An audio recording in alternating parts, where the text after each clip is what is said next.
My music didn't play again, but it's fine. Good morning. Happy Monday. Today we're gonna talk about buying a house. I forgot my mug of tea.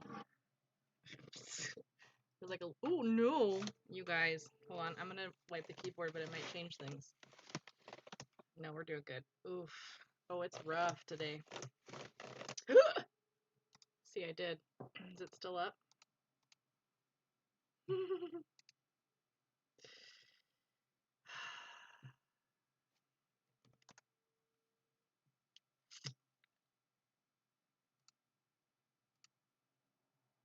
Oops.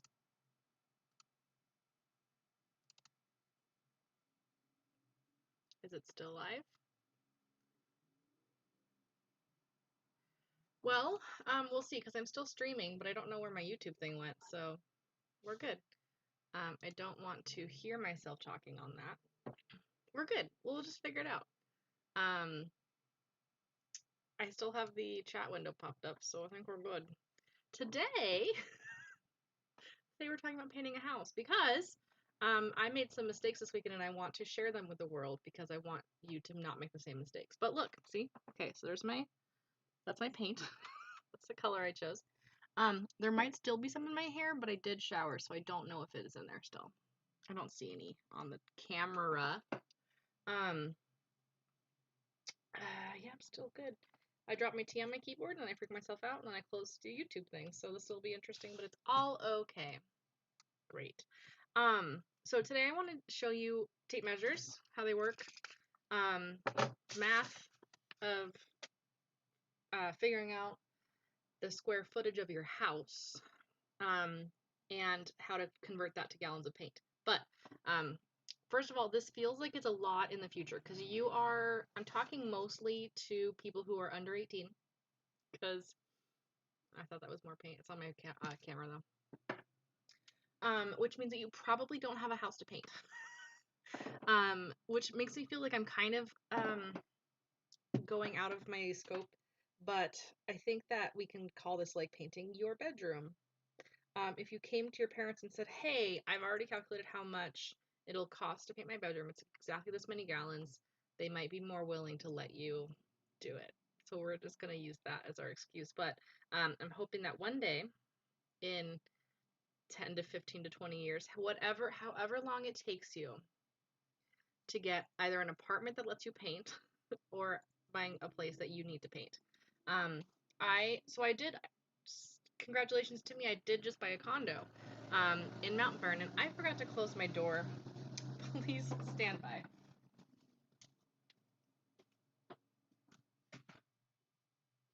I heard a truck go by and I saw the audio go, so I had to fix it. I did just buy a house or a condo and I needed to paint it because I live in this cave of an apartment right now.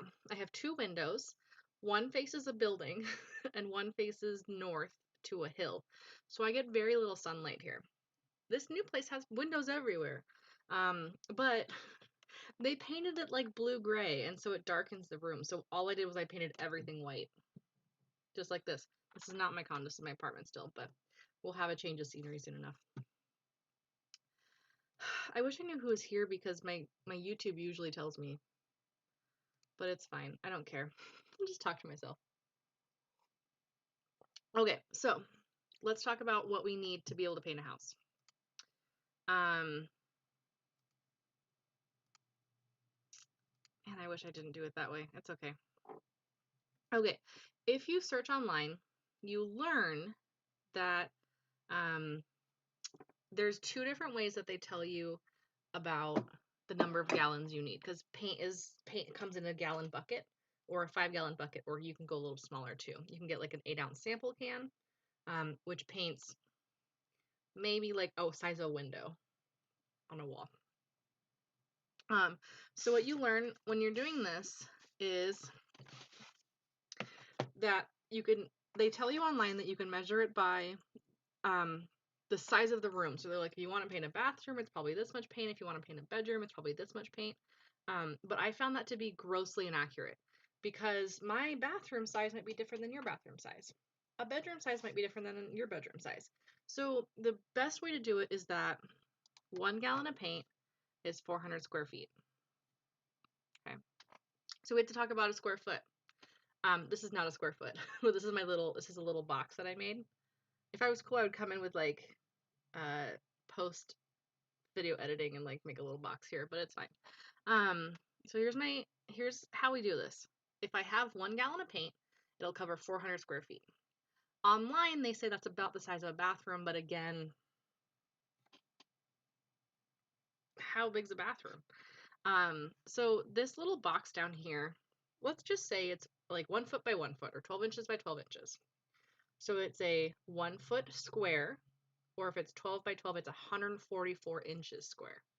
Those are very different numbers, but just remember that 1 square foot is equal to 144 square inches because I multiplied 12 by 12. Okay. Now what some people do is in their house, they will measure each wall individually. So like, let's just say that wall, there's not even numbers on, or room names on this. Do you see the stairs? It's those lines, like right here. Right next to the stairs, there's a wall with a doorway going into one place and then a big old opening on the other side. So maybe they'll measure that wall specifically. They'll get, let's pretend this is the wall. So they'll just measure this way by this way and then add all of those up around the house. That's silly because in a house, the height of the house is always the same height, right?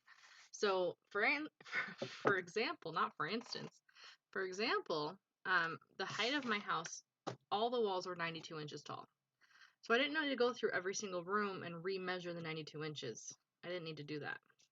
So what we did instead is I went through every single room in the house, every single wall that I wanted to paint, and I just measured it long ways. So I just took the measuring tape and I went like that.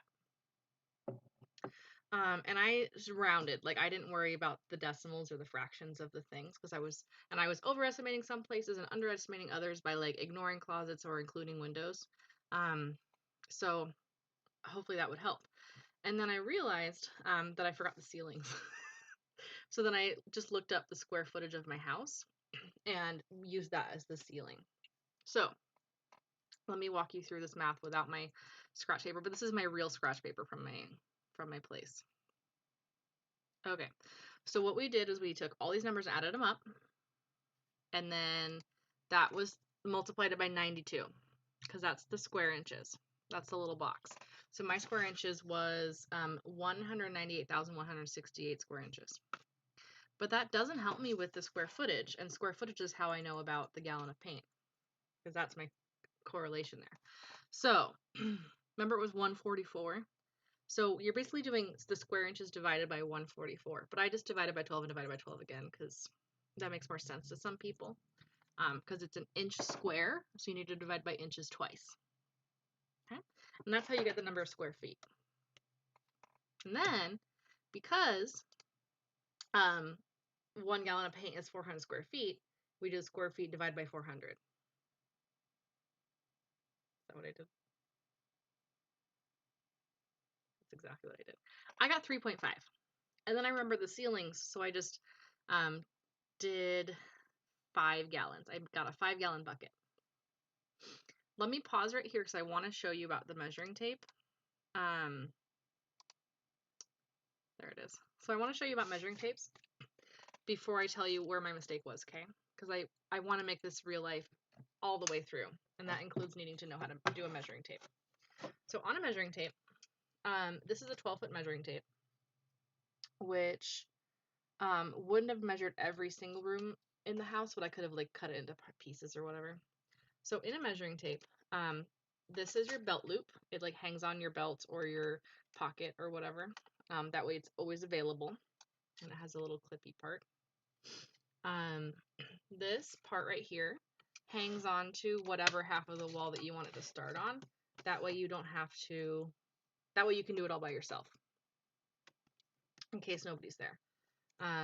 What my boyfriend and I did, sorry I'm bragging again, is he held one side of the wall. I yelled the number out to him, then he wrote it down and we moved on to the next one. It'll take a lot longer if it's all by yourself, but you could just record yourself and then listen to the recording and then measure, or and then write it all out. So you're doing one thing at once. Okay, then also in a tape measure, let me see if I can keep this really super still. This one's nice because it tells you how many inches are in a foot. I don't know why. 8, 12. Oh, no, what it's saying is that, no, I don't know what it's doing. It's fine. So, these are lined up. So what this means is that if I go to this line right here, this is 2.5 inches, and it actually has the half underneath it. That's an easy read measuring tape. It's the only one that was near me, but some measuring tapes don't see this. So what I could do instead, let me just hold this down so I don't have to worry about it. Oh, also that little black piece on the edge is a thumb lock. So I'm not holding it at all, and it kept it down where I put it. So, okay. So what you're gonna do is you're gonna go, okay, so here's 7, and then this is halfway between 7 and 8, and it has the number on the left side of the line. So that way you know, like, this is 7 plus a little bit extra. Now, here's how we count these little markings. If you don't have the stuff on the bottom, this is a half. Half of a half is a quarter. Half of a quarter is an eighth, and half of an eighth is a 16th. All I did was I doubled the bottom number, 2, 4, 8, 16. If there was one little hash mark between those two, it would be a 32nd, and then 64, and so on and so forth. So I'm just doubling that number.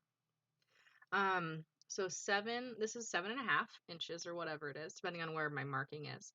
But I could also go 7 3/4 because this is a quarter. That's 2/4. That's 3/4. Or I could say this is 7 and that's an eighth. So 1/8, 2/8, 3/8, 4/8, 5/8, maybe right here. I'm just counting those. I'm counting every line that's that one or bigger. So 1, 2, 3, 4, 5, 6. No, yeah, 5, 6. And if I want the little tiny ones, I would count every single one. So this is 1, 2, 3, 4, 5, 6, 7, 8, 9, 10 maybe, or 11 actually. Usually it's odd numbers because the even numbers can be simplified. Because 10 16ths is the same thing as 5 eighths, and that's easier to read. But again, this one actually has an easy read one, except for the 16ths it doesn't say on there, which is fine because we know what we're doing now. So if I wanted to measure this board's kind of lame because it's a nice number. This is exactly 12 inches. Now what you'll see on this is it also tells you that that's 1 foot. Rezoom in. And then next to that, it gives me an option here. I can call this 1 foot and 2 inches. Or I can call it 14 inches.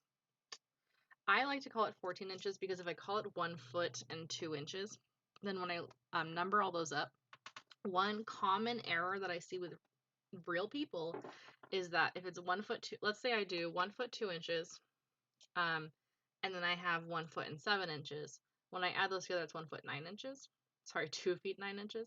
If I add another foot and 3 inches, I might be tempted to round it up once I get to 10 because that's our common feeling that we do when we add up fractions and decimals. But it would be 12 is the next foot, right? Because 12 inches are in a foot, so that's kind of iffy. Okay, so that's my tape measure spiel. Again, this is that thing that locks it down, is this little black piece here. I think that's all. Oh, and on this, by the way, this little, like, the yellow part, you can't really see this, but I'll tell you what it says. It has an arrow and then a plus, and then it says 2 and 3/8 inch or 60 millimeters. So what it's saying is that this section right here is 2 3/8 of an inch. So if I were to measure it all the way, let's say all the way to the wall, and I didn't want to bend it, because what you usually do is you bend it to see in the wall, like, where it is. But if you didn't want to do that, you could add 2 3/8 of an inch every time. I love that millimeters are so much easier than inches and feet, but we're weird here and we use inches and feet. Okay, so then I knew the number of gallons was about 5 gallons. Here's my mistake. Where's my face? There it is. Here's the mistake I made. I totally spaced painting it twice because I had a house, or my walls were gray. They were a blue-gray. If you paint white over blue-gray, even if it's paint and primer in one, because paint and primer in one just means that You can use it as primer or you can use it as paint. But you always have to do a coat of primer first because that is how you cover up the old color. So you cover up the old color. Ow. My knuckle. And then you use a second coat to fix it. I used white the whole time. So I used my primer as my paint. Or my paint as my primer. Same thing. But if I wanted to make it a different color, maybe purple, I don't care. You do you. Miss Keene would love that. She would love painting her house purple. Then you would want to have the white down first and then paint over it with purple. You can sometimes get away with painting purple over, like a darker color over a lighter color. It'll cover it up pretty well. But then you double the amount of paint you use. So it really depends on how cost effective it is to buy a certain amount of paint. So let me talk about that. I needed like 4.5 gallons. I bought 5 because 1 gallon of paint, I should have put this in my slideshow somewhere, or in my YouTube recording. 1 gallon of paint, just basic white, eggshell finish, which is just how shiny it is. It's like not flat, but it's not shiny really either. Is $36.98 where I bought it with my paint, right? In 1 gallon bucket. If I were to buy 5 of those, it's $184.90. I did the math already. Okay, so 5 1 gallon buckets is $184.90. 1 5 gallon bucket is $146 or $148 or something like that.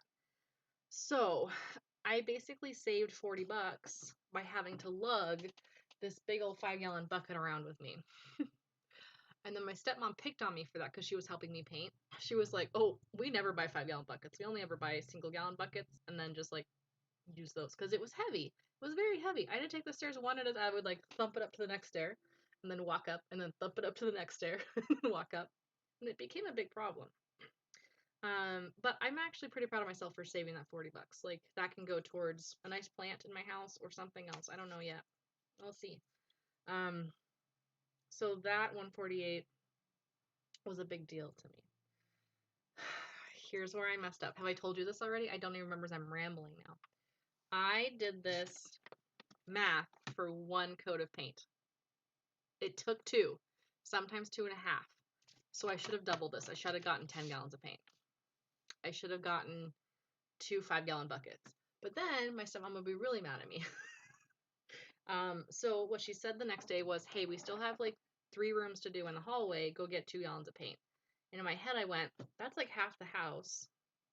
So I should get another 5 gallon bucket. But she was very adamant, like, just go get 1 or 2 gallons. If it takes less than that, you can return one of them. And so I just listened. But guess what I have to do today or tomorrow? Go get more paint.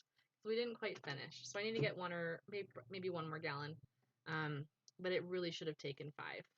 Or sorry, 10. Or 9 technically, because 4.5. So I'm already at 7 gallons of paint. If I have to buy 3 more, I'm going to be really mad I didn't save that 40 bucks. Just saying. Gina doesn't watch this, but if she does, I should have done my math right. So all I'm saying is once you calculate this one, once you do all the math for this, multiply it by at least 1.5. Double it if you really want to be sure. However, if you're painting 2 different colors, use this for the base coat and then use this again for the second coat because you don't want to like have that problem. Also, it's really common for people to say, and I've actually heard this a lot in the last weekend, it's really common for people to say that you shouldn't have more than, or you shouldn't use the paint color on the walls as the same as the paint color on the ceiling. And I asked about this, and it turns out that people don't like their ceilings to be shiny. That's it. So they probably use a flat or a matte paint finish, which is, I don't know what they do, but they like add it in there or something to make it less shiny. Maybe I'll look that up. Not for this week, but maybe later. But it saves a lot of time when you don't have to tape off the ceilings. I'm just saying. And I don't care about my shiny ceilings, so I just went for it and did everything in that same color. And then you really do want to tape off things that you don't want to get paint on. I just took off the plates for the outlets. I'm pointing at an outlet. You can't see it. I don't know why. But I just took it off, painted, and then putting them back on again now that it's dry. Okay. So I think I'm just talking to myself because my YouTube just says that one person's watching. Oh no, I'm not even watching. So I don't know if it worked. I really don't know. But I guess I'll have to figure out how to stop the stream, which will be really fun. I don't know how it's gonna work. But I really do. There are no questions, you guys. Maybe everybody saw that I was doing painting a house and were like, no, I don't care. It's fine. Hopefully, there's a fly. Do you see it? Hopefully, this stays on the internet forever. So once you do need to paint a house or your room, you can come back and learn from my mistakes. There's probably better YouTubers out there that do this all the time. I'm looking at my face, but it's a little box. There's probably YouTubers that do this better than me and more frequently than me. So they're also an option. But I'm cooler, so you know. With my 41 subscribers to their like thousands, that's fine. So, please like message me if you have any questions, email me if you have any questions. I got your back. I'm here for you. And I've been listening to a podcast that has a call off that I almost did. I can't use that one. I can use my call out though. I'm just talking to myself. Yeah, it's still going, I think. Okay, it's fine. Hey. I think that was it. Ready for this? Let's collect knowledge, like Corvids collect shiny things. And have a great Monday. And I apologize if you have to watch me try to struggle to turn this thing off.